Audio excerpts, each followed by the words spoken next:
ओम अज्ञानतिमिरान्धस्य ज्ञानाञ्जनशलाकया चक्षुरुन्मीलितं येन तस्मै श्रीगुरुवे नमः। नमो महावदन्याय कृष्ण प्रेम प्रदायते कृष्णाय कृष्ण चैतन्य नामने गौरतुषे नमः। हे कृष्ण करुणा सिंधु दीन बंधो जगतपते गोपेश गोपिका कांत राधा कांत नमोस्तुते। तप्त कांचन गौरांगी राधे वृंदावनेश्वरी वृषभानुसुते देवी प्रणमामि हरिप्रिय। तवैवास्मि ना जीवामि त्वया बिना इति विज्ञा राधे त्वं नये मां शरणान्तिके। गुरुवे गौरचंद्राय राधिकायै तदालय कृष्णाय कृष्ण भक्ताय तद्भक्ताय नमो नमः। भक्ताभिहीना अपराधलक्षी क्षिप्ता से कामादि तरंग मध्ये कृपामयी त्वां शरणं प्रपन्ना वृंदे नमस्ते चरणारविंदम। वांक्षाकल्पतरुवैश्य कृपा सिन्धुवेव च पतितानां पावनेभ्यो वैष्णवेभ्यो नमो नमः। श्री कृष्ण चैतन्य प्रभु नित्यानंद श्री अद्वैत गदाधर शिवासादि श्री गौर भक्त वृंद। हरे कृष्ण कृष्ण कृष्ण हरे हरे हरे राम राम राम हरे हरे।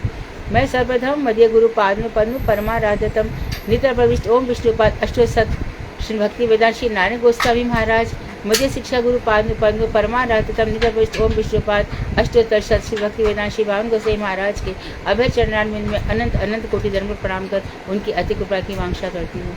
मैं ग्रंथराज मणि श्रीमद् भागवतक मरीचिमाला तदई रचयिता ओम विष्णुपाद सच्चन श्री भक्ति ठाकुर के चरणारविंद में असंख्य कोटि धर्म प्रणाम कर उनकी अति कृपा की वांछा करती हूँ। मैं सभी वैष्णव के चरणों में यथा योग्य वंदन अभिवादन दंडवत प्रणाम करती हूँ।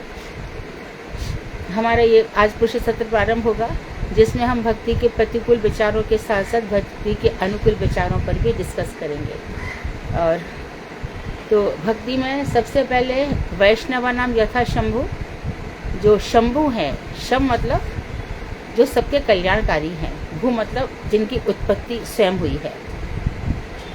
तो स्वयं का अर्थ ये नहीं कि जो सदाशिव हैं और शंकर हैं, रुद्र हैं, इनके विषय में हम सृष्टि जब तत्व पढ़ते हैं तो इसके विषय में भी जानते हैं। तो वैष्णवों का जो सदाचार है वो शंकर भगवान हमेशा भगवान श्री कृष्ण के बाल रस का भी उन्होंने आस्वादन लिया। जब उनका जन्म हुआ था तब दर्शन करने गए थे, और अब जब रासलीला हुई तब भी उन्होंने उसको पूरा प्राप्त करने की कोशिश की, लेकिन कुछ कमियां रह गई। तो ये जो कमियां हैं ना, ये इससे हमें क्या सीखना है कि भजन करते करते जो साधना है, साधना जो सिद्ध अवस्था है, कि जो हमारा परिचय है वो स्थूल परिचय जो है अभी प्रेजेंट, और जो हमारा सूक्ष्म परिचय है वो दोनों हम भूल जाते हैं जब भजन के शिखर पर पहुंच जाते हैं। तो भजन के शिखर पर पहुंचते पहुंचते तो यद्यपि भगवान शंकर उस रस तक पहुंचे हैं, लेकिन नहीं बता पाए कि उनके पति का नाम क्या है, नहीं बता पाए कि उनके ससुर का नाम क्या है या पिता का नाम क्या है, ये नहीं बता पाए। तो भगवान शंकर से उन देखो वो ज्योतिर्लिंग है, वो आकाश में हम देखते हैं कि अमरनाथ में एक शेप बन जाता है और जो बर्फ का बन जाता है। गुरुजी बताते हैं कि अम्बुलिंग भी है, और जहाँ वहाँ हम शिवलिंग भी देखते हैं। शिवलिंग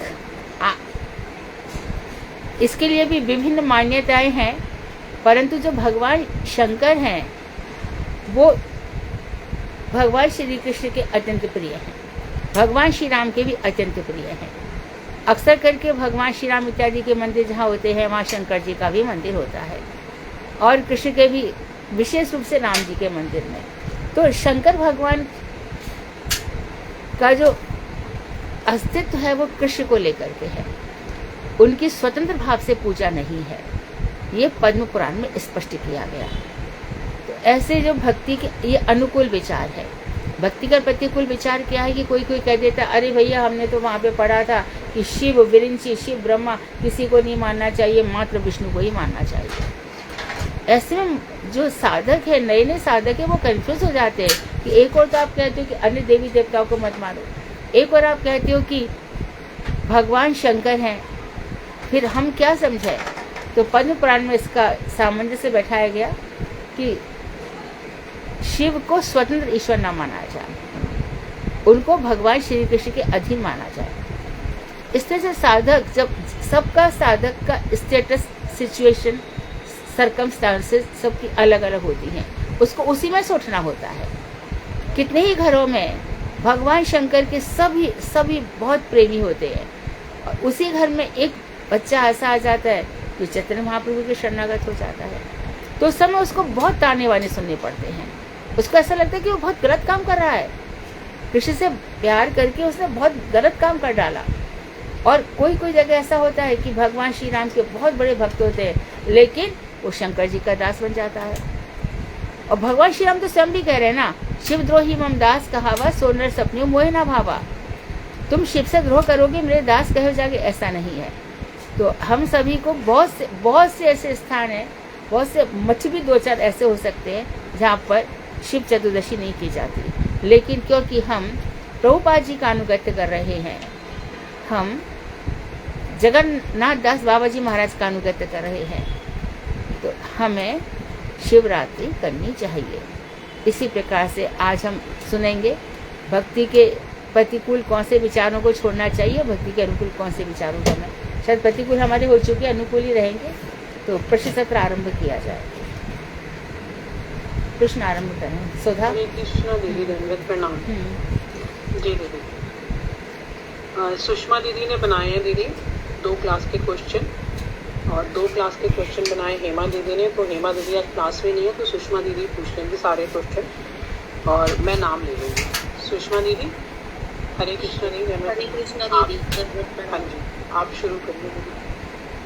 पहला क्वेश्चन, भगवान किन वस्तुओं से वशीभूत हो जाते हैं और किन से नहीं?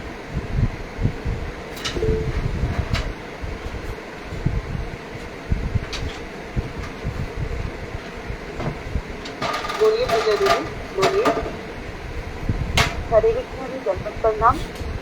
भगवान कहते हैं कि समस्त प्रकार की वृत्ति का नाश करने वाला जो मेरा सत्य है वो मुझे वशीभूत करता है। और ना तो मैं अष्टांग योग से, जो कि प्राणायाम आदि से, ना सांख्य से, ना मैं वर्ण, अगर कोई वर्ण चमत्कारी इसके पालन करता ना मैं ऐसे ही सोचता हूँ, ना स्वाध्याय, न तप से, न त्याग से, ना मैं दक्षिणा से, व्रत से, यज्ञ, देवता, नियम और यम, ये सब मुझे उस प्रकार से वशीभूत नहीं करते। हरे कृष्ण, दंडवत प्रणाम। दूसरा क्वेश्चन, उत्तमा भक्ति कौन सी है और क्यों? सीमा दीदी बोलिए। हरे कृष्णा दीदी, दंडवत प्रणाम। उत्तमा भक्ति, रागानुगा भक्ति जो है वो उत्तमा भक्ति है।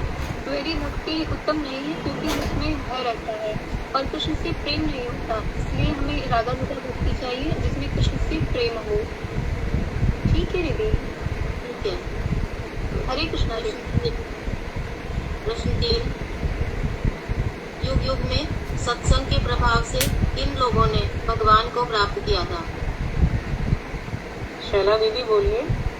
शैला दीदी, हरे कृष्ण, स्पीकर ऑन करिए, बोलिए। हरे कृष्ण, दंडवत प्रणाम। सत्संग के द्वारा करते अपना नाग, सभी गुह्यक, विद्याधर, मनुष्यों में वैश्य, शुद्ध स्त्री और अंत्यक्ष आदि ने युग युग में भगवान को प्राप्त किया है। ठीक है। क्वेश्चन 4, साधु संघ के विषय में बताए जाने वाले प्यार को सुनाएं। सत्यवती खंडेलवाल दीदी बोलिए।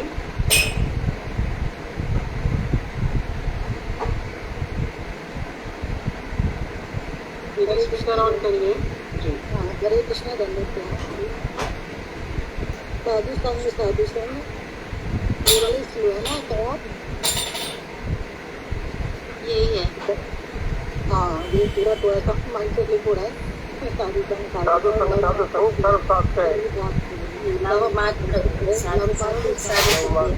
सर्वसिद्धि है, थोड़ा सा माइंड से बोलेगा, सॉरी।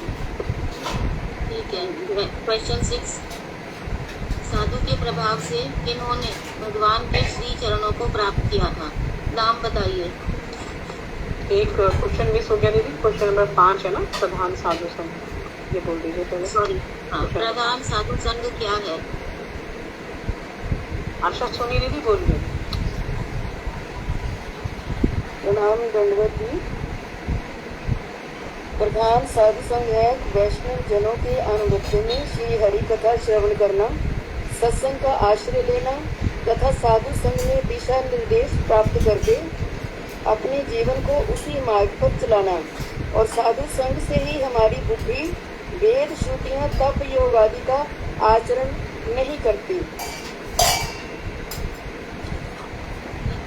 प्रश्न 6, साधु के प्रभाव से किन्होंने भगवान के श्री चरणों को प्राप्त किया था? नाम बताइए। अनुराधा दीदी। दीदी मैं जी जी हाँ छठा ही क्वेश्चन है ना दीदी? हाँ, छठा क्वेश्चन। हाँ जी। वृत्तासुर, कयादु पुत्र प्रहलाद आदि, वृषपर्णा, बलि, बर्णासुर, मैदानव, विभीषण, सुग्रीव, हनुमान, जामबान, गजेंद्र, गीत, जटायु, तुलाधार, धर्मव्याध, कुब्जा, ब्रज की साधन सिद्धा गोपियां और यज्ञ पत्नियों आदि ने सत्संग के प्रभाव से ही मेरे श्री चरण कमलों को प्राप्त किया था। हरे कृष्ण देवी। ठीक है। प्रश्न 7, दीदी सुषमा दीदी, प्रश्न तो आपका ये था ना कि साधु के प्रभाव से, या मैं गलत समझ रही हूँ? साधु के प्रभाव से किसने भगवान के श्री चरणों को प्राप्त किया? तो साधु के हाँ तो दीदी यही है, कृपा हुई है ना? क्या क्या नाम यही लिया है आपने? दीदी। ये वृत्तासुर, कयादु पुत्र प्रहलाद, यही तो है सत्संग के प्रभाव से। और साधु का प्रभाव यही है, साधु प्रहलाद महाराज नारद जी का असर हुआ। नाम भी बताते रहिए, किसने किसको क्या दीक्षा दी, किसने दी, ये भी बताते रहिए अगर आप इसमें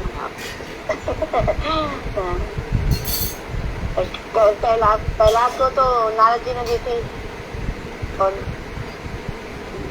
बलि महाराज को कृष्ण बोलेंगे। कृष्ण का बोलेंगे बामन नारायण का बोलेंगे, नारायण बावन महाराज जी का। और बर्णासुर को तो उसने तो शंकर जी की वो करी थी उपासना, लेकिन कृष्ण से उसने युद्ध किया था, तो किसका नाम लेंगे बाणासुर में? बाणासुर ने तो भगवान के संग द्वेष किया था। हाँ द्वेष किया था, लेकिन वो शंकर की उपासना की थी ना, उसने शंकर से वरदान प्राप्त किया था और कृष्ण से युद्ध किया था। और बाद में भगवान शंकर ने उनका साथ दिया था। हाँ, और मैदान का विभीषण का तो राम भगवान है, सुग्रीव का भी राम भगवान है। हरे कृष्णा दीदी, वो उन्हीं के सिर पर हाथ रख के वो टेस्टिंग करना चाहता था कि जो वो तो अलग है, नहीं वो नहीं, वो भस्मासुर और वो है, सॉरी। हाँ वो तो भस्मासुर है।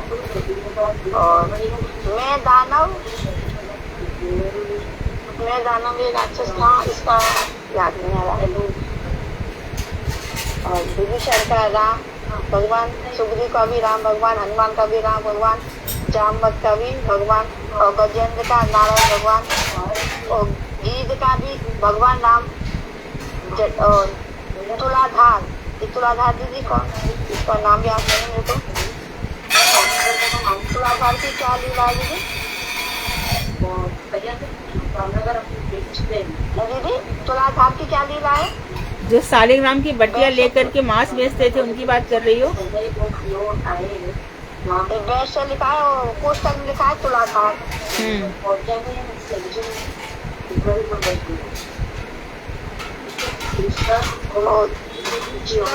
से लिखा है वैश्य, तुलाधार वैश्य लिखा हुआ है ब्रैकेट में वैश्य। हाँ तो इसकी क्या कौन सी लीला है इसमें? सुधा गूगल मैप देखो। ये सालिग्राम को तोलते थे वही है क्या? सालिग्राम को रख करके जो मांस तोलते थे वही तुलाधार है क्या?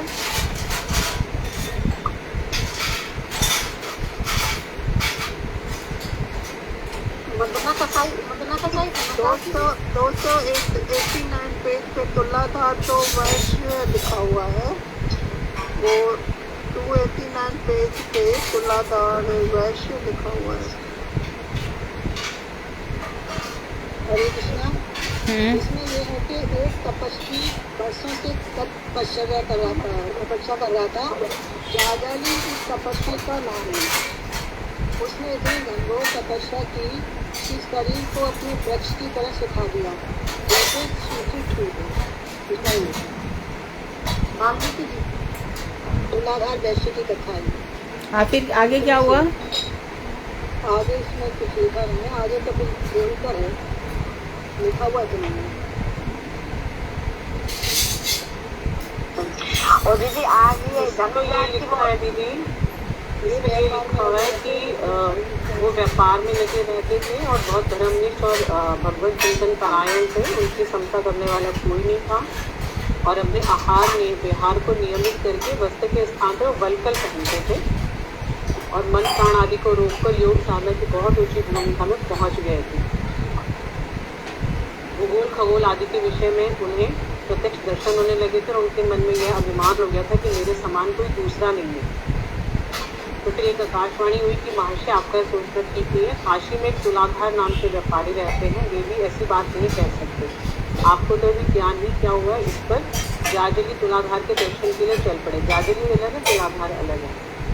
और माँ का ज्ञान प्राप्त करके वो काशी की ओर गए। काशी में पहुंचे तो क्या देखते कि महात्मा तुलाधार अपनी दुकान पर बैठ के व्यापार कर रहे हैं और जाजली को देखकर उन्होंने बड़ी नम्रता के साथ उनका सम्मान किया और कहा कि आपकी तपस्या का मुझे पता है। आपने सर्दी गर्मी और वर्षा की परवाह न करके केवल वायु पीते हुए फूट की तरह खड़े के तपस्या करी है और आपको वृक्ष समझकर आपकी जटाओं में चिड़िया ने घोंसले बना लिए, लेकिन आपने उसके क्यों दृष्टि नहीं डाली। पक्षियों ने आपकी जटाओं में अंडे दे दिए, अंडे फूटे और बच्चे जवान हो गए उससे। और फिर आप आकाशवाणी सुनकर ये आए, बताइए मैं आपकी क्या सेवा करूँ। तो तुलाधार की ये बातें सुनकर जाजली को बहुत आश्चर्य हुआ कि ये सब कुछ जानते हैं। हालांकि मुझे इस बात का अहंकार हो गया था कि मैं सब कुछ जानने लग गया हूँ, लेकिन ये मेरे आने से पहले ही मेरे बारे में सब जानते हैं।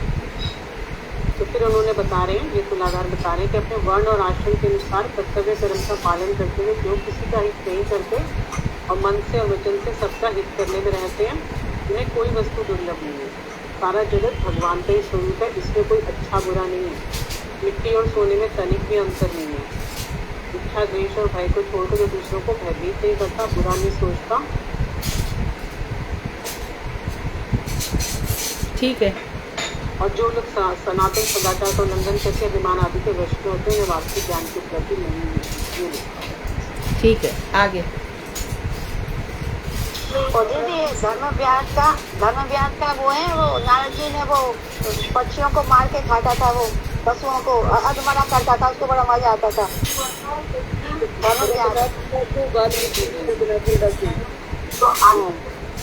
और कुब्जा श्री कृष्ण छोड़ दो ये सब, आगे चलो।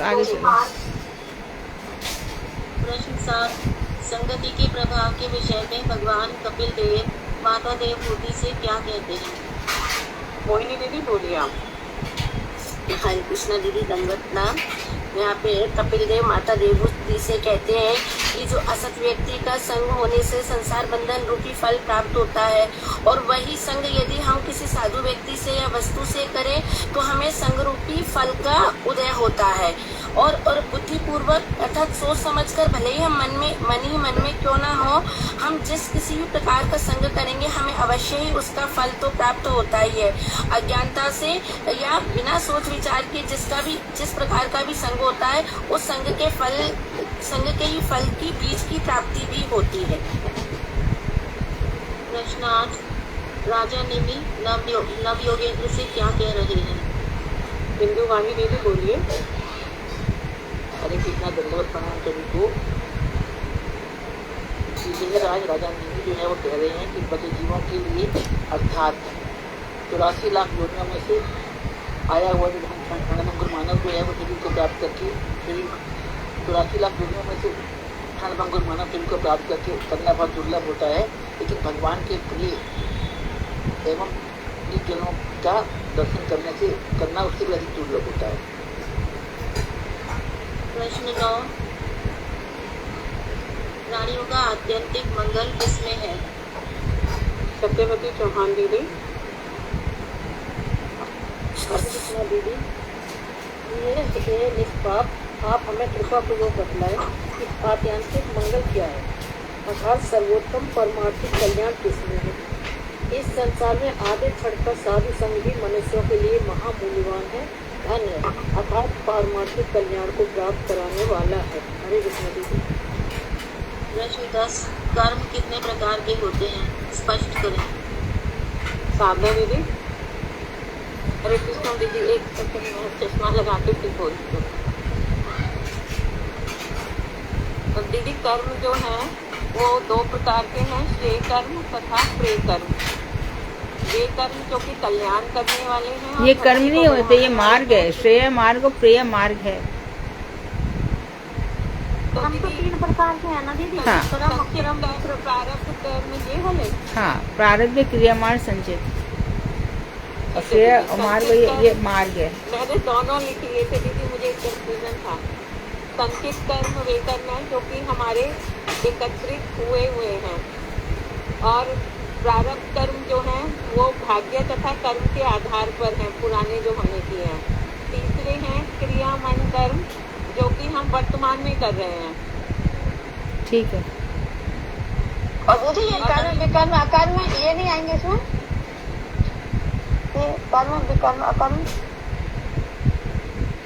एक हम जो करना है कर्म करते हैं, अकर्म जो करना चाहिए आसी करके बैठे हैं, और कर्म की जगह खराब कर्म करें वो भी कर्म है। ऐसे कर्म अकर्म विकर्म होता है। और दीदी एक इसका ये भी बन सकता है नित्य कर्म, नैमित्तिक कर्म और काम्य कर्म। हाँ, नित्य कर्म वो जो हम लोग रोज उठते हैं, पाठ करते हैं, हाँ सब। जी। नैमित्तिक हाँ कर्म जी। किसी निमित्त से, श्राद्ध इत्यादि। हाँ जी। और श्राद्ध काम्य वगैरह, कामना काम्य को कर्म कामना के लिए। ठीक है दीदी, दंडवत प्रणाम दीदी। प्रश्न 11, जीव कितने प्रकार के होते हैं, स्पष्ट कीजिए। विनीता त्यागी दीदी बोलिए। हरे कृष्णा दीदी। दीदी जीव 3 प्रकार के हैं, मुक्त जीव और बद्ध जीव और बद्ध मुक्त जीव। इसमें थोड़ा सा आगे भी बताया था दीदी ने, नित्य बद्ध किसके अधीन होते हैं। दीदी जो नित्य मुक्त जीव है वो तो जैसे बिल्कुल जो तीनों गुणों से ऊपर है, जिन पे तीनों गुण प्रभाव नहीं डालते, वो तो नित्य मुक्त है। जैसे गुरुदेव हैं या जो हमारे गुरु परंपरा में जो भी हमारे गुरुदेव हैं वो सब है। और जो नित्यबद्ध है दीदी वो जो मतलब भगवान से विमुख है, जो भगवान के अधीन वो हैं। और जो बद्ध मुक्त जीव है वो साधन द्वारा मतलब भगवान को प्राप्त कर सकते हैं, साधन द्वारा वो साधन कर मुक्त हो सकते हैं। ठीक है।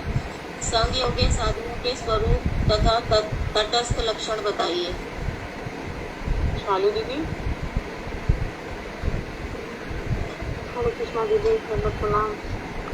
संग योग्य साधुओं का स्वरूप लक्षण है शरणागति एवं तटस्थ लक्षण है कृपालु, सहनशील, द्वेष रहित, सरल, इंद्रियों और ज्ञानेंद्रियों का दमन, शील, अनकिंचन, जागतिक उन्नति में प्रयास रहित, अल्प आहारी या सीमित भोजी, व्यर्थ की बातों में समय न बर्बाद करना, गंभीर चित्त, धैर्यवान, 6 गुणों से परिचित, भूख प्यास मोह मृत्यु भय शोक से रहित, अमानी न मान रहकर दूसरों का सम्मान करना, मैत्री भाव से आदि आदि।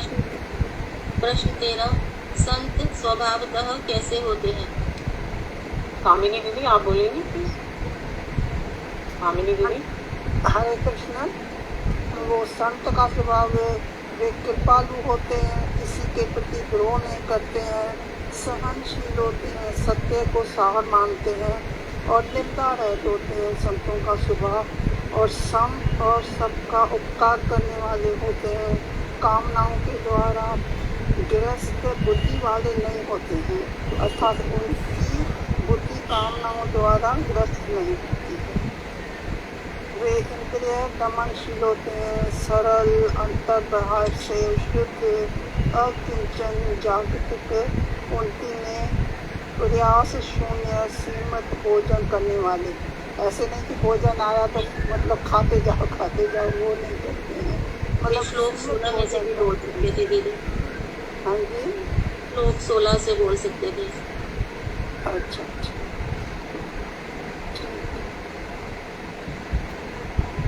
संत निरपेक्ष, भगवान में आविष्ट चित्त वाले, प्रशांत, समदर्शी, गहरे और भूख प्यास और सुषमा जी कितने प्रश्न और बाकी हैं आपके? हो गए दीदी, लास्ट है ये। हाँ पूछो। स्नेह अमानी रहकर दूसरों को सम्मान करते हैं और विचार कुशल, मैत्री भाव वाले, सबको अपना बनाते हैं। करुणा के मतलब उनके तो करुणा रग रग में भरी होती है। ऊपर के सभी लक्ष्यों से शरणागति ही स्वरूप लक्षण और यह सब तटस्थ लक्षण है। हरे कृष्ण धन्यवाद। ठीक है दीदी, ठीक है। अगली क्लास के क्वेश्चंस हैं क्लास 43 और 44 के। पहला क्वेश्चन, मंत्र और नाम में क्या अंतर है? योगी दीदी आप बताओगे प्लीज। हरे महामंत्र जो है वो प्रेम प्रदान करती है और जो हमारी दीक्षा मंत्र है वो संबंध प्रदान करती है। तो दीदी ने बताया था क्लास में कि जो हमारा दीक्षा मंत्र जो तो हमारा महामंत्र है वो हिंदी बोलना चाहिए, जोर से भी बोलना चाहिए और हमें जैसे आसपास की बात वहाँ से भी प्राप्त प्रश्न 2,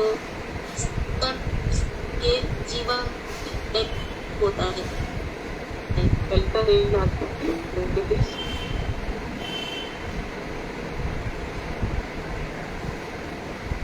ललिता दीदी स्पीकर ऑन करिए। अक्षिता दीदी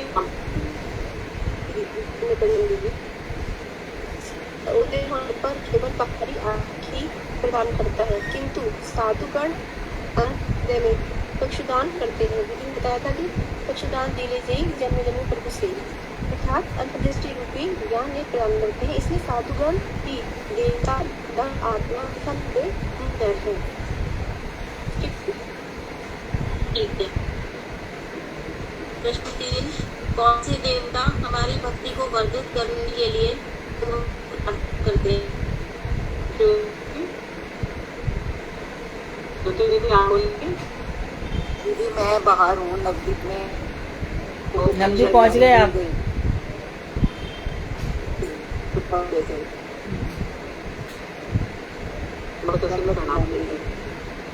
योगेश प्रभु जी आप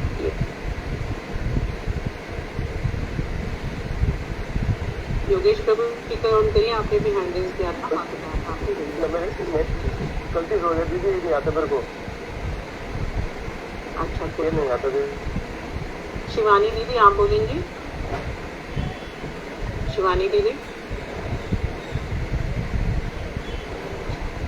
छूट जाती थी आगे तो कुछ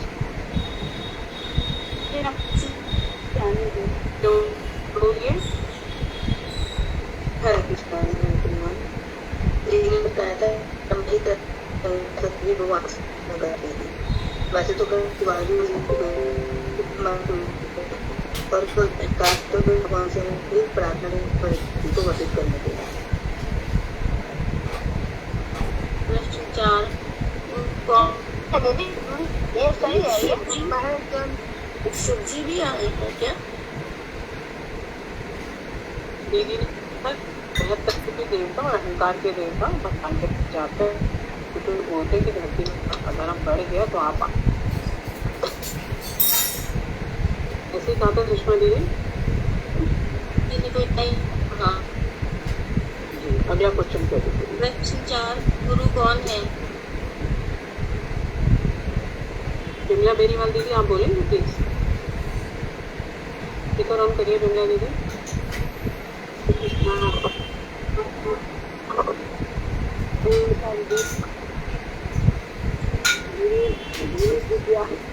गुरु से जिज्ञासा करनी चाहिए, सिद्धांत में करे वही पारमार्थिक होनी चाहिए। सिद्धांतों को ब्रह्म में निष्ठात अर्थात जो वस्तुमुख निर्देश गुरु संबंध ज्ञान बताता है। तरफ से हम ये कह सकते थे जो शास्त्रों में पारंगत हो और ब्रह्मनिष्ठ हो, जो शिष्यों के समस्त संशयों को दूर कर दें, निष्ठा प्रदान करके भगवान की स्फूर्ति करा दें।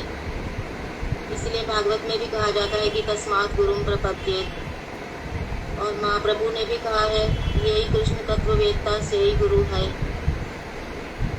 ठीक है दीदी? ठीक है। आज वैष्णवगण किस प्रकार तीर्थ स्वरूप होते हैं? मंजुला दीदी आप बोलेंगी? मंजुला दीदी देखिए मैं बोल रही हूँ इसके वो गुरु जी लिखते ही इन्होंने बोला था दीदी ने, चक्षुदान दिले यही जन्मे जन्मे प्रभु से दिव्य ज्ञान हृदय प्रकाशित। तो उन्होंने बोला था वो अंदर की आँख भी खोलते हैं, चक्षुदान मतलब प्रदान करते हैं। अच्छा इसका फिफ्थ का मैं बता देती हूँ, वैष्णव में किस प्रकार इसमें ये है, आपके समान वैष्णवगण स्वयं ही तीर्थ स्वरूप होते हैं। वे ही समस्त तीर्थों को पवित्र करते हैं क्योंकि उनके हृदय में श्री कृष्ण विराजमान रहते हैं। आपके से क्या मतलब है दीदी?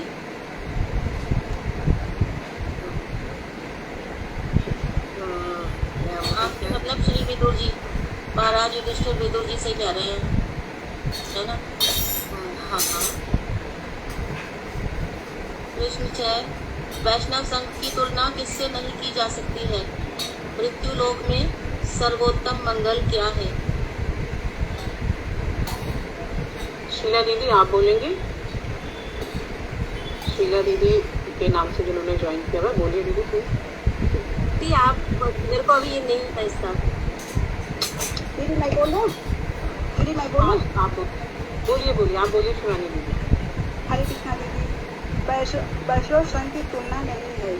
साधु संघ से होकर आने से दूर होता है, आंखों में आंसू धारा बहती है, बाड़ी गदगद हो जाती है, साधु बहुत रसीले होते हैं। मृत लोक में वैष्णव संघ से सामान और अधिक कोई लाभ नहीं है। सत्संग की प्राप्ति ही मृत लोक का सर्वोत्तम मंगल है।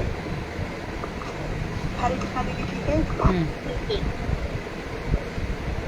तुलना किसके साथ की जा सकती है? वैष्णव संघ की तुलना किसके साथ नहीं की जा सकती? दीदी किसी के साथ नहीं की जा सकती है। स्वर्ग या मुक्ति से। हाँ योगेश प्रभु जी कुछ बोल रहे थे। मैं बोलूँ नहीं, स्वर्ग और मुक्ति इनमें से किसी की भी हम वैष्णव संघ के साथ तुलना नहीं करते।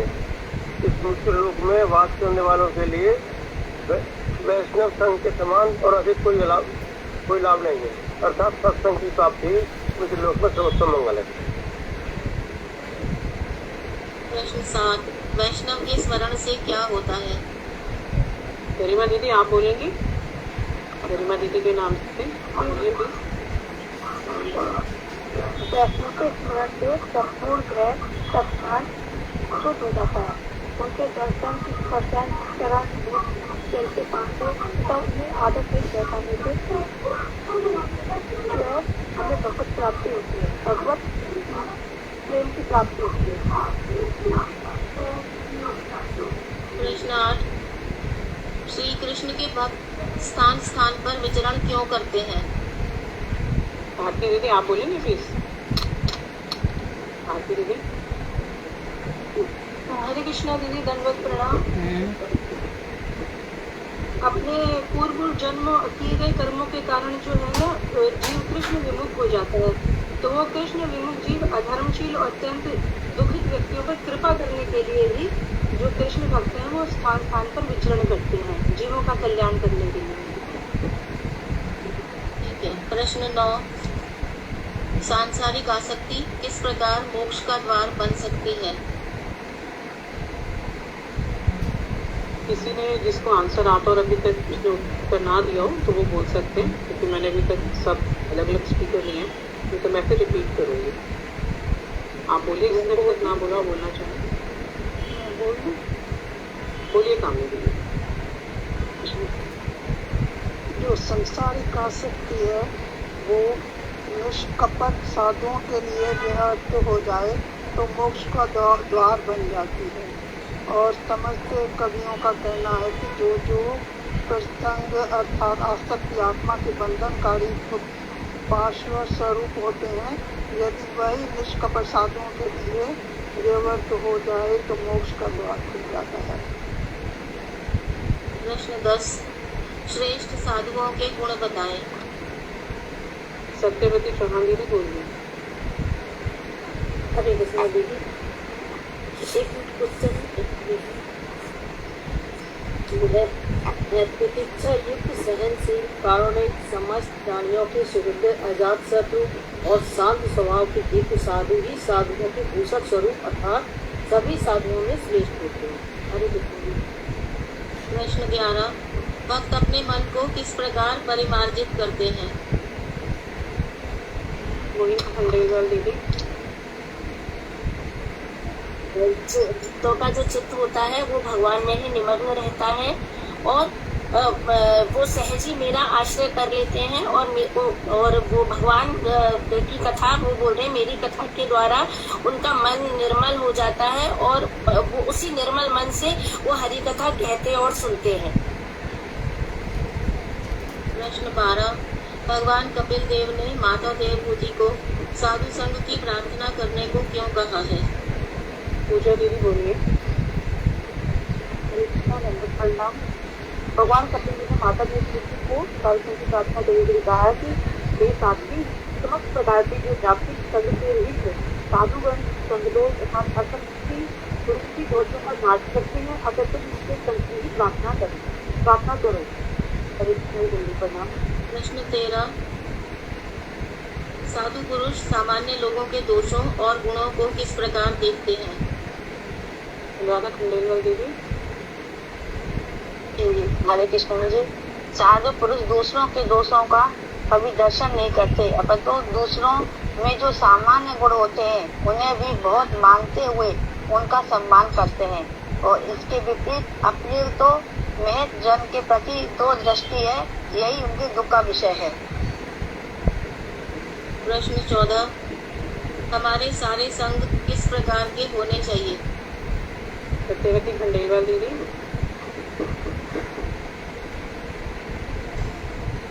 स्पीकर ऑन करिए। हरे कृष्णा। हमारे सारे संघ दोनों के हमारे सारे संघ दोनों के लिए मतलब जो दोनों के लिए साधु और भक्तों के लिए मंगलकारी हो ऐसे होनी चाहिए। उनके परस्पर संभाषण से इष्टतापूर्वक की गई जिज्ञासा होती है, वे सभी का मंगल करती है।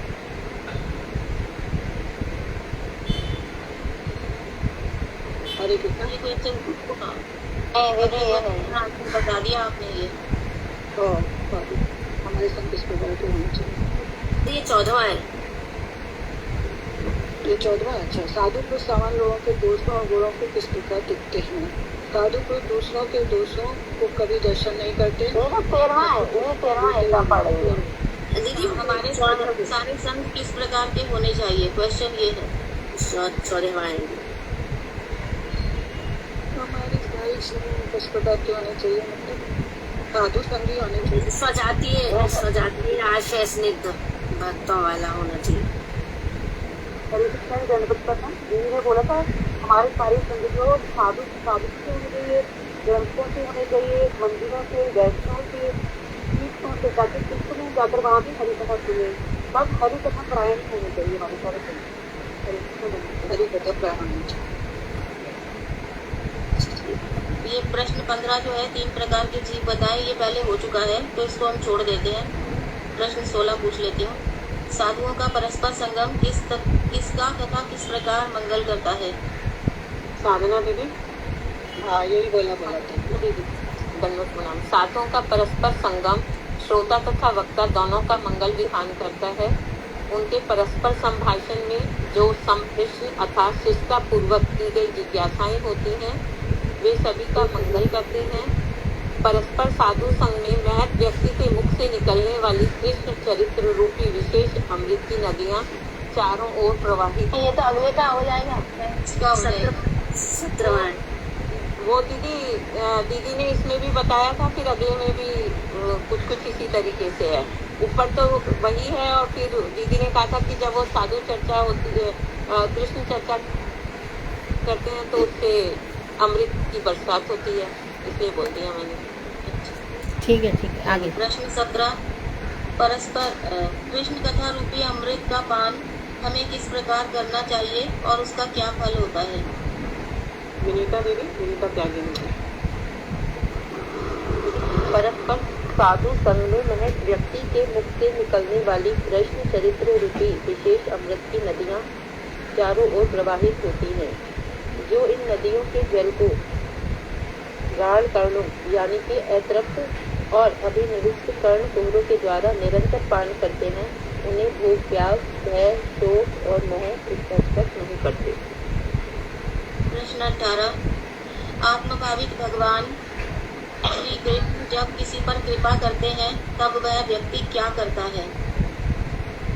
विनीता दीदी एक तो अपना स्पीकर ऑफ कर लीजिए प्लीज, और गरिमा दीदी आप बोलिए। आत्मभावित अर्थात जीवात्मा के आत्म स्वरूप को देखकर प्रसन्न होने वाली अथवा जीवात्मा की आत्मवृत्ति द्वारा प्रेरित भगवान जब जिसके प्रति कृपा करते हैं तब वह इस श्लोक अर्थात लौकिक व्यवहार में और वेदों में वर्णित कर्म कांड आदि के प्रति परिनिष्ठित होती अत्यधिक आसक्ति का त्याग कर देता है। लौकिक व्यवहार और शास्त्र की अपेक्षा जो कब व्यक्ति द्वारा प्रेरित है जो कुछ करता है वह अति सुंदर होता है। प्रश्न 19 कर्म करने वाले मनुष्य को अपने मंगल के लिए क्या इच्छा करनी चाहिए? रूबी दीदी।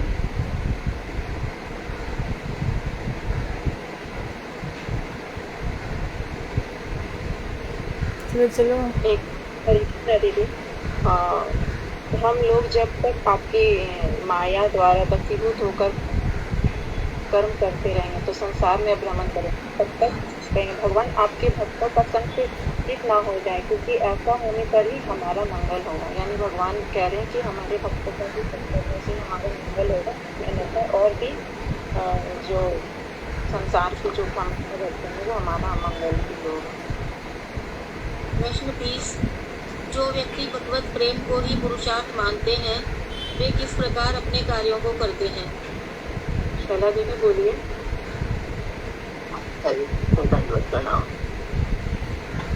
जो व्यक्ति ईश्वर में शरण के उद्देश्य से भगवत प्रेम को ही परम पुरुषार्थ मानते हैं, वे देह का पोषण करने वाली चर्चा, प्रियजनों से युक्त ग्रह, पत्नी, पुत्र और धन आदि विषयों में प्रीतियुक्त नहीं होते। ये तो स्वच्छंद होकर केवल देह यात्रा आदि संबंधित कार्यों को अनासक्त भाव से करते हैं।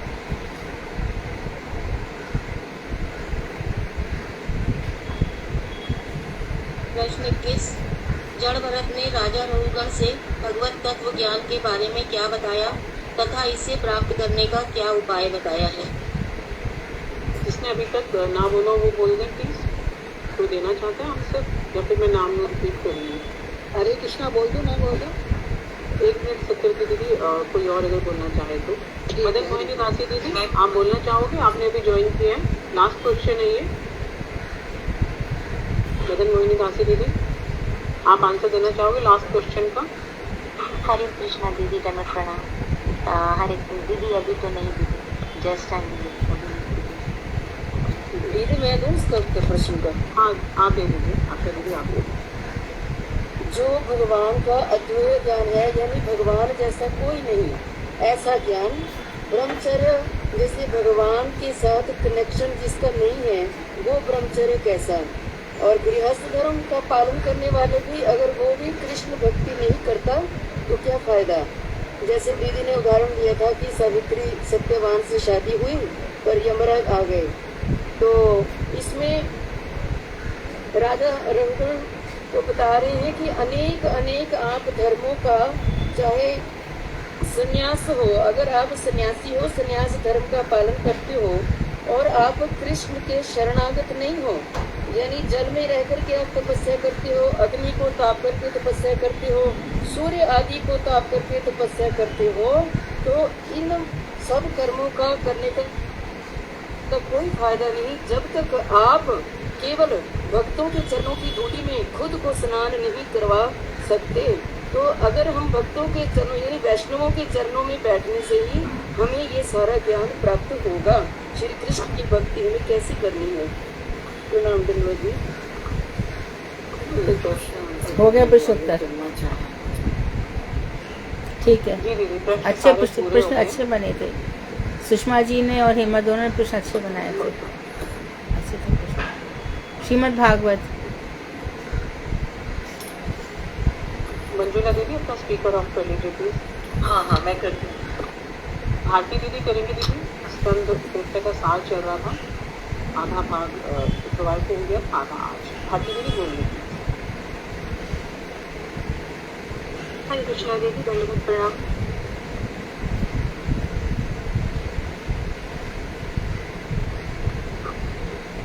नमः विष्णुपादाय विदुषे करुणात्मने श्रीमद् भक्तिवेदांत तीर्थ स्वामी इति नामने श्री वामन नारायण कृपा धन्य महात्मने रूपानुकूलोत्तम सा गुरु सह गुरुदेवाय ते नमः।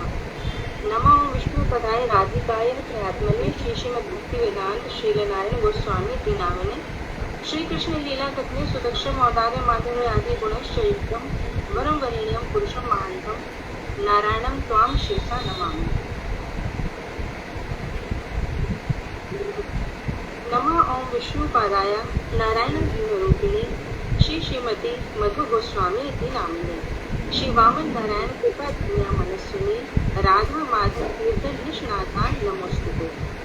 नमस्ते ज्ञान विज्ञान रहस्यान प्रदायिनी श्री रूपानुकूलोत्तमा शिक्षा गुरु ते नमः। श्रील गुरुदेव की जय, श्रील परम गुरुदेव की जय। मधु दीदी के चरणों में नमस्कार, धन्यवाद, प्रणाम।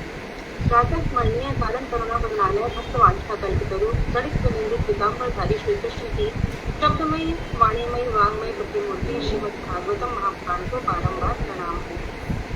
हम लोग नृत्य स्कंद का सार कर रहे हैं, जिसमें अभी तक हमने उद्धव और विदुर जी के जो मिलन था उसके बारे में पढ़ा।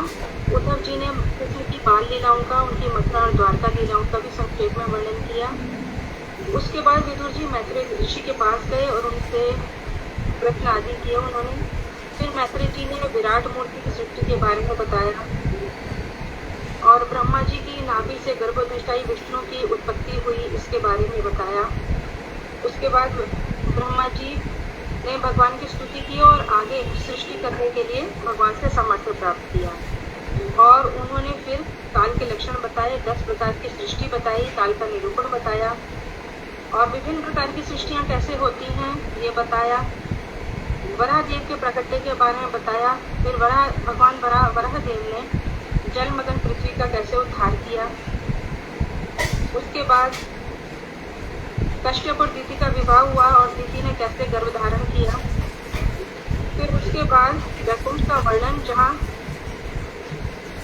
के द्वारपाल जय और विजय और संतादि की कथा आती है। अब हम आगे बढ़ते हैं।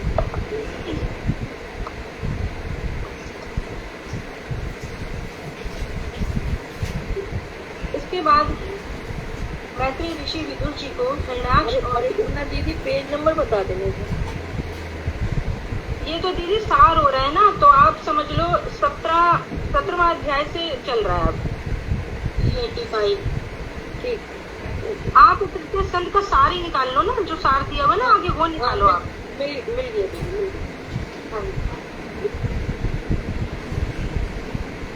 इसके बाद मैत्रेय ऋषि विदुर जी को हिरण्याक्ष और हिरण्यकशिपु के जन्म का रहस्य बतलाने लगे। दीति द्वारा 100 वर्षों तक कश्यप ऋषि के वीर्य को धारण करने के कारण दीति के गर्भ के तेज से देवतागण भयभीत होकर ब्रह्मा जी के निकट अभय की प्रार्थना करने लगे। तब ब्रह्मा जी ने उनको उनके पूर्व जन्म का वृत्तांत सुनाया कि एक बार चारों कुमार भगवान के दर्शन के उद्देश्य से वैकुंठ धाम आए, परंतु वहां के द्वारपाल जय और विजय ने उन्हें रोक दिया। तब चारों कुमारों ने उन्हें अभिशाप दिया कि तुम वैकुंठ धाम से भ्रष्ट होकर पाप योनि में जन्म ग्रहण करो। उसी समय भगवान नारायण लक्ष्मी सहित वहां पधारे और कहा कि आपने जो इन्हें दंड दिया है वह उचित ही है, परंतु मुनिगण संतप्त हो गए और भगवान से अपने लिए उचित दंड देने के लिए अनुरोध करने लगे। तब भगवान ने कहा, तुम लोगों द्वारा दिया गया यह श्राप मेरे द्वारा ही सृष्ट है। फिर जय विजय ने कहा कि तुम जल्द से कहा कि तुम दोनों शीघ्र ही ब्रह्म शाप से मुक्त होकर के पुनः मेरे पास आ जाओगे। और फिर दिति ने 2 जुड़वा पुत्रों को जन्म दिया। दोनों में से हिरण्यकशिपु बड़ा है। बड़े होने पर हिरण्याक्ष युद्धकामी होकर हाथ में गदा लेकर सर्वत्र घूमने लगा। स्वर्ग और मर्त्य लोक में अपने समान किसी को ना पाकर वह पाताल के अधिपति वरुण देव के पास गया। वरुण देव ने उसके उपयुक्त प्रतिपक्ष के रूप में भगवान श्री विष्णु का ही निर्देश दिया कि तुमसे केवल भगवान विष्णु ही लड़ सकते हैं। फिर हिरण्याक्ष भगवान से युद्ध करने के लिए रसातल में गया। उस समय श्री भगवान विष्णु ने वराह मूर्ति धारण कर पृथ्वी को अपने दांतों पर उठा रखा था। जब हिरण्याक्ष ने उनसे युद्ध करने की इच्छा बताई तो पहले भगवान ने पृथ्वी को संरक्षित किया, यानी कि पहले पृथ्वी को बाहर आकर भूमि पर स्थापित कर दिया। फिर हिरण्याक्ष ने युद्ध करके उसका वध किया और ब्रह्मा आदि देवताओं ने उनकी स्तुति की। हिरण्याक्ष के भाई हिरण्यकशिपु ने तपस्या करके ब्रह्मा जी से अमर होने का वर प्राप्त करके त्रिलोकी को अपने वश में कर लिया। उसे भी भगवान ने पहले अपने सुदर्शन चक्र से पहले तो उसकी माया काटी और उसको फिर एक तमाचा मारा और वो एक तमाचा खाकर ही जमीन पर गिर गया और भगवान का मुख कमल देखते हुए उसने अपने प्राण त्याग किए। विदुर जी के अत्यधिक आग्रह करने पर मैत्री जी फिर से स्वयंभू मनु के वंश विस्तार का वर्णन करने लगे। ब्रह्मा जी द्वारा कर्दम ऋषि को प्रजा सृष्टि के लिए कहने पर कर्दम ऋषि ने सरस्वती के तट पर जाकर 10,000 वर्षों तक श्री हरि की तपस्या की। भगवान ने संतुष्ट होकर उन्हें दर्शन दिया और प्रजा की सृष्टि के उद्देश्य से पत्नी प्राप्त करने की कामना को पूर्ण कर कहने लगे कि स्वयंभू मनु की कन्या देवहूति तुम्हारी पत्नी होगी और देवहूति के गर्भ से उत्पन्न 9 कन्याएं मरीच प्रजापतियों की पत्नियां होंगी और कपिल नाम का एक पुत्र होगा जो सांख्यकर्ता के रूप में जगत में विख्यात होगा। ऐसा कहकर भगवान अंतर्ध्यान हो गए।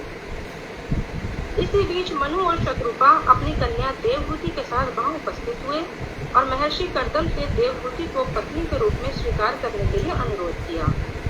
उन्होंने सहमत होकर मनु से कहा कि वह देवहूति के संतान उत्पत्ति काल तक ही गृह आश्रम में वास करेंगे, फिर श्री हरि की आराधना के लिए संन्यास ग्रहण करेंगे। इसके बाद कर्दम ऋषि और देवहूति का विवाह हुआ। कर्दम ऋषि ने पतिव्रता पत्नी की प्रार्थना के अनुसार अपने योग बल से एक इच्छा अनुसार चलने वाला विमान लाकर उसमें देवहूति के साथ विवाह किया और अपने को 9 भागों में विभक्त कर देवहूति के गर्भ में वीर्य का आधान किया और उनकी 9 सुंदर कन्याएं उत्पन्न हुई। जब कर्दम ऋषि तपस्या के लिए वन जाने लगे तब देवहूति ने कहा कि आपकी कन्याओं का तो विवाह हो जाएगा, किंतु मेरे शोक को दूर करने के लिए कोई एक पुत्र तो होना ही चाहिए। मेरा बड़ा दुर्भाग्य है, मैंने मुक्ति प्रदाता आपको पति के रूप में प्राप्त करके भी संसार बंधन की दशा से मुक्ति पाने की कोई चेष्टा नहीं की। कर्दम ऋषि ने कहा, तुम अपने आप को भाग्यहीन मानकर इस प्रकार खेद मत करो कि भगवान नारायण शीघ्र ही तुम्हारे गर्भ में प्रवेश करेंगे। फिर भगवान कपिल का जन्म हुआ। पिता के वन चले जाने पर कपिल माता को प्रसन्न करने की इच्छा से उसी बिंदु सरोवर पर अपनी माता के साथ रहने लगे। देवहूति ने कपिल देव के निकट प्रणिपात और परिप्रश्न सहित आत्म अनात्म विवेक तथा प्रकृति और पुरुष के तत्व की जिज्ञासा की। इसके उत्तर में कपिल देव ने कर्म, ज्ञान और भक्ति योग में से एकमात्र भक्ति योग की ही श्रेष्ठता बताई। असत विषयों में आसक्ति ही जीव का बंधन है तथा शुद्ध भक्त और भगवान के चरणों में आसक्ति ही जीव की मुक्ति है। भगवान के शुद्ध भक्तों के मुख से हरि कथा श्रवण करने से समस्त प्रकार के अनर्थ दूर हो जाते हैं और श्री कृष्ण के चरणों में रति और प्रेम भक्ति की प्राप्ति होती है। इसके बाद कपिल देव ने देवहूति को प्रकृति पुरुष के तत्व ज्ञान के लिए महत तत्व आदि की उत्पत्ति का वर्णन करते हुए सांख्य योग का वर्णन किया।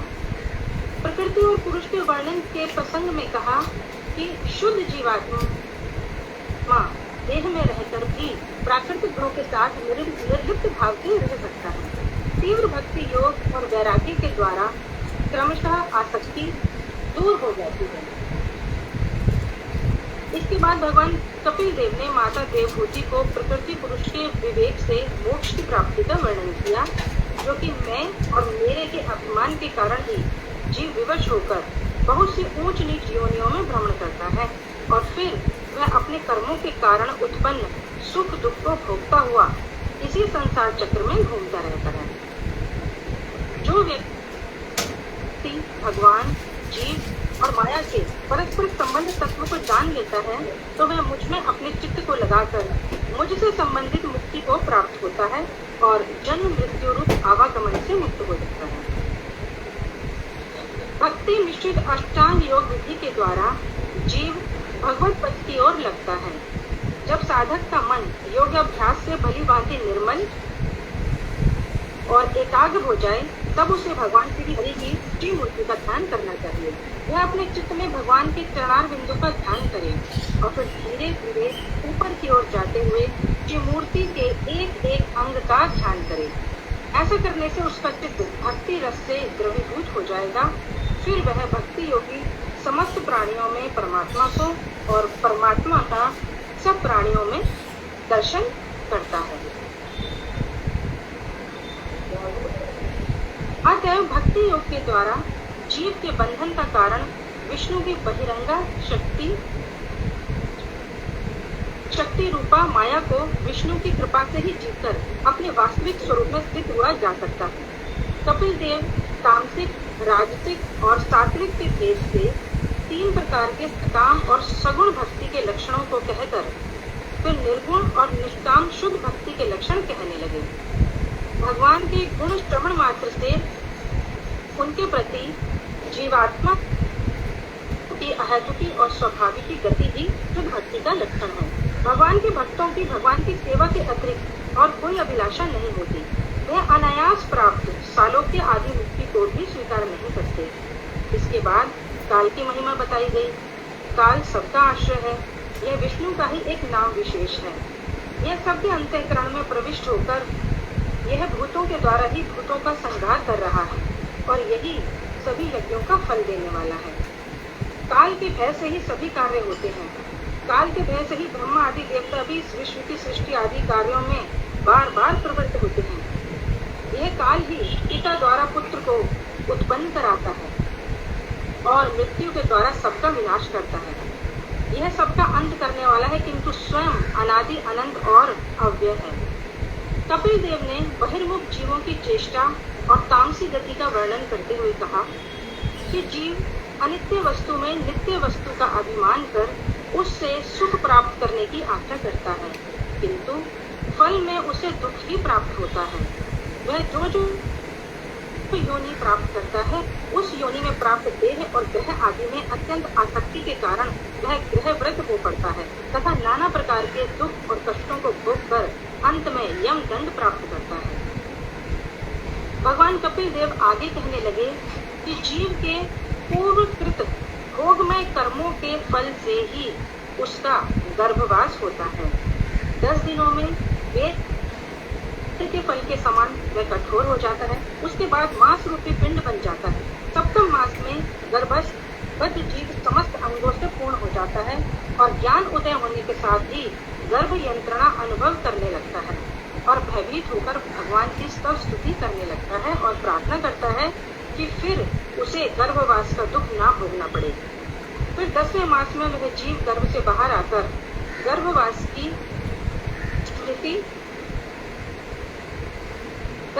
स्मृति को भूलकर विषयों में आसक्त हो जाता है। आयु वृद्धि के साथ साथ क्रमशः असत संग के फल से नाना प्रकार के पाप आचरण में प्रवृत्त होता है। इसके फलस्वरूप पुनः यज्ञ भोग करता है। भगवान की सेवा के अभिलाषी व्यक्ति के लिए स्त्री संग और स्त्री संगी का संग संपूर्ण रूप से परित्यज्य है। ग्रहस्थ व्यक्ति त्रैवर्गिक अर्थात धर्म, अर्थ और काम, इस धर्म का याचन करके यज्ञ आदि द्वारा प्राकृतिक देवता और पुत्रों का अर्चन करके उसके फल से स्वर्ग आदि लोक प्राप्त करता है और पुण्य क्षय होने पर पुनः पतित होता है। ब्रह्मा आदि देवता गण तक भक्ति के अभाव में पुनः संसार में लौट आते हैं। भक्ति के बिना किसी भी पथ में चरम प्रयोजन की प्राप्ति नहीं होती। भगवान कपिल देव के इन समस्त तत्वों से संबंधित कथाओं को सुनकर देवहूति के मोह का आवरण दूर हो गया। उन्होंने कपिल देव को प्रणाम किया। देवहूति भगवान कपिल देव के उपदेशानुसार भक्ति योग का आश्रय करके सरस्वती के तट पर स्थित आश्रम में कठोर वैराग्य के अभ्यास द्वारा श्री हरि की आराधना में नियुक्त हो गई।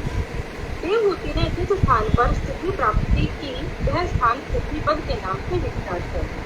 योग के प्रभाव से उसके शरीर का समस्त धातुमल दूर किया। उनका शरीर सिद्ध जनों द्वारा सेवित सिद्धिदायिनी नदी के रूप में भूतल पर प्रवाहित होता है।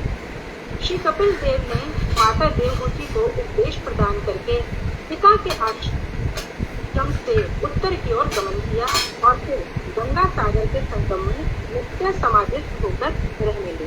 वांछा कल्पतरुभ्यश्च कृपा सिंधुभ्यश्च पतितानां पावनेभ्यो वैष्णवेभ्यो नमः। बहुत अच्छी तरीके से बोला भारती, आपने बहुत बढ़िया तरीके से समझाया। और जिसको और समझना है तो उसको बार बार और पढ़ना पड़ेगा, है ना, या बार बार सुनना होगा। इतना आसान नहीं है ये, क्योंकि हमने 26वां अध्याय फिर से कहा है करने को। हमने ये भी कहा है कि माता देवहूति के जो प्रश्न हैं शॉर्ट में उनके प्रश्न और उत्तर भी हो। तो कल इस सप्ताह वही चलेंगे। तो तृतीय धीरे धीरे क्या हो रहा है, तो द्वितीय और तृतीय हमारे कठिन है ना। चतुर्थ में थोड़ी रुचि आ जाएगी। सती प्रसंग है, ध्रुव प्रसंग है, इनमें रुचि आ जाती है। और ये वाली जो चीज़ें हैं सृष्टि इत्यादि पर आप लोगों को इतना पता चल गया कि श्रीमद् भागवत में है क्या, और आप लोग भागवत के नाम पे क्या सुनते थे। अब नहीं सुनेंगे, अब अपना टाइम वेस्ट नहीं करेंगे, अपनी एनर्जी वेस्ट नहीं करेंगे। वहाँ पे समय बहुत कम है जीवन का। 100 वर्ष तो आयु बहुत कम ही होती है किसी की, इसलिए समय का एक एक क्षण उपयोग में लाए, है ना। कीर्तन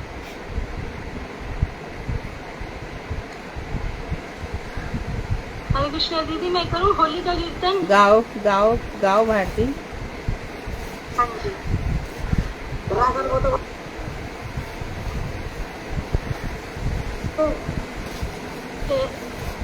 ये राधा रानी कह रही हैं ठाकुर जी से, मैं नाना करती हार गई रंग डार गयो, मैं नाना करती हार गई रंग डार गयो, रंगीलो रंग डार गयो, छबीलो रंग डार गयो, रंगीलो रंग डार गयो, छबीलो रंग डार गयो, मैं नाना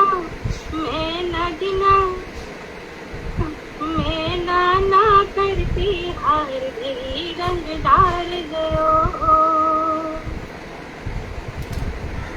आयो अचानक अंगना में मोरी, आयो अचानक अंगना में मोरी, मेरी नरम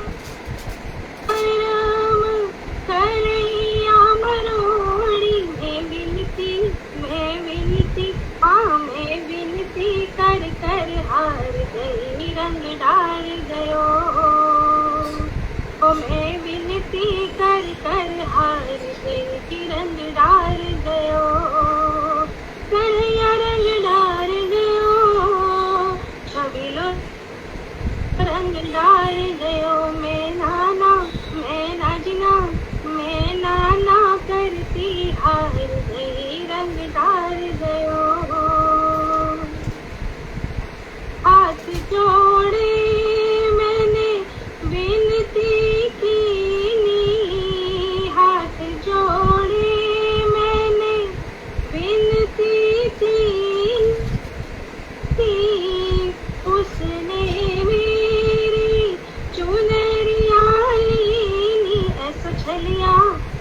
छलिया सो में हार गई रंग डार गयो, ओ ऐसो छलिया सो में हार गई रंग डार गयो, रंगीलो रंग डार गयो, छबीलो रंग डार गयो, मैं नाना ओ मैं नाजना, मैं नाना करती हार गई रंग डार गयो। हरे कृष्णा दीदी। बहुत सुंदर। कोई और गाना चाहता है? दीदी मैं गाऊं एक होली का? हाँ गाओ।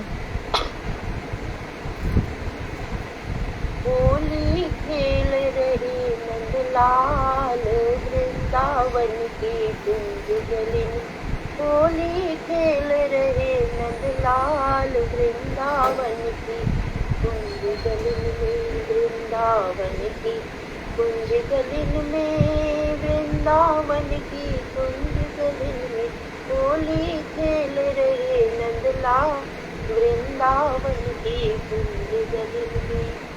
संग कथा शाम के आए, रंग भर पिचकारी लाए, संग कथा शाम के आए, रंग भर पिचकारी लाए, कर रहे बुरो हाल बेहाल वृंदावन की कुंज गलिन, कर रहे बुरो हाल बेहाल वृंदावन कुंज गलिन में, होली खेल रहे नंदलाल वृंदावन की कुंज गलिन में। चले गली रंगीली आए, ढप ढाल मृदंग बजा, चले रंग रंगीली आए, ढप ढाल मृदंग बजा, अरे नाच अरे गावे नाचे देवे ताल वृंदावन की कुंज गलिन, अरे गावे नाचे देवे ताल वृंदावन की कुंज गलिन, होली खेल रहे नंदलाल वृंदावन की कुंज गलिन में। रंग भर पिचकारी मारी, चूनर की आव बिगाड़ी, रंग भर पिचकारी मारी, चूनर की आव बिगाड़ी, ओ मेरे मुख पे मनो गुलाल वृंदावन की कुंज गलिन, होली खेल रहे नंदलाल वृंदावन की कुंज गलिन में।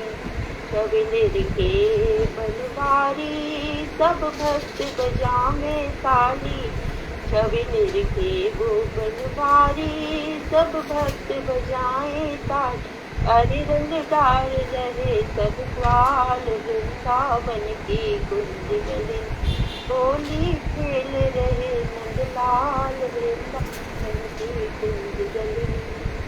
हरे कृष्ण दीदी। बहुत सुंदर विनीता, बहुत अच्छा लगा। तो अच्छा है, इस हफ्ते हमारा तृतीय स्कंद और चलेगा। किसी के और प्रश्न उत्तर हो, कम से कम आप और कुछ नहीं तो जिनके पास श्रीमद् भागवत है वो तृतीय स्कंद की विषय सूची भी देख लिया करें कि हमने क्या क्या पढ़ा। 33 अध्याय है तो आपको पढ़ने में 3 मिनट लगेगा ज़्यादा से ज़्यादा, धीरे धीरे भी पढ़ोगे तो दिमाग में सेट हो जाएगा। श्रीमद् भागवत से बढ़कर कुछ भी नहीं है, क्योंकि ये साक्षात श्री कृष्ण है। वांछा कल्पतरुभ्यश्च कृपा सिंधुभ्येव च पतितानां पावनेभ्यो वैष्णवेभ्यो नमः। हरे कृष्णा दीदी। हरे कृष्णा दीदी। हरे कृष्णा दीदी।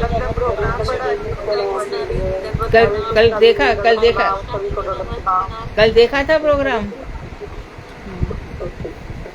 कल का प्रोग्राम आज बहुत सुंदर लग रहे थे, पूरे गोद जैसे लग रहे थे। हरे कृष्णा दीदी।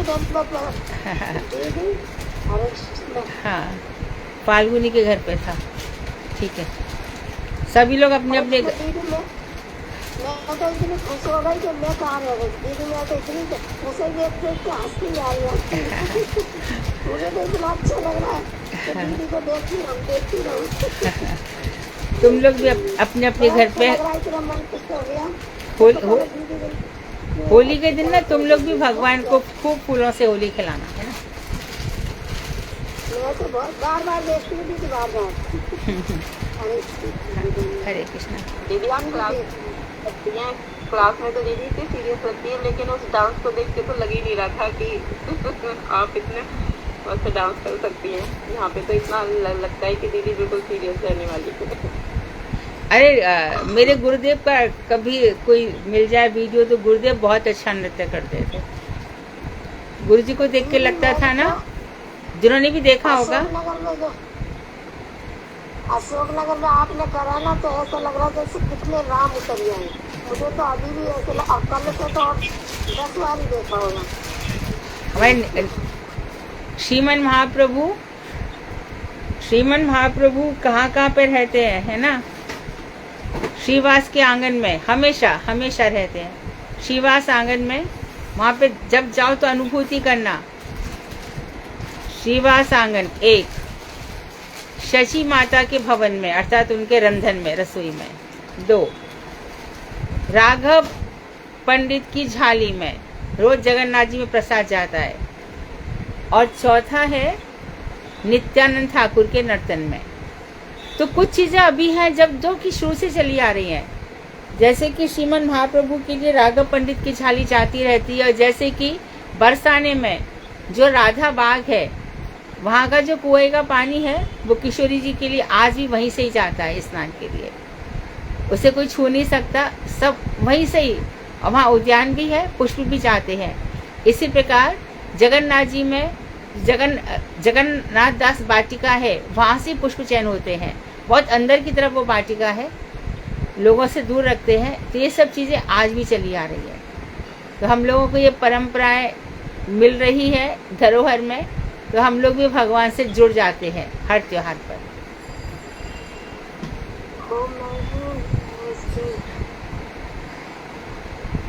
कोई गा रहा है, होली गीत गा रहा है कोई? कल गाना, होली गीत गा सकते हो कल से। हरे कृष्णा।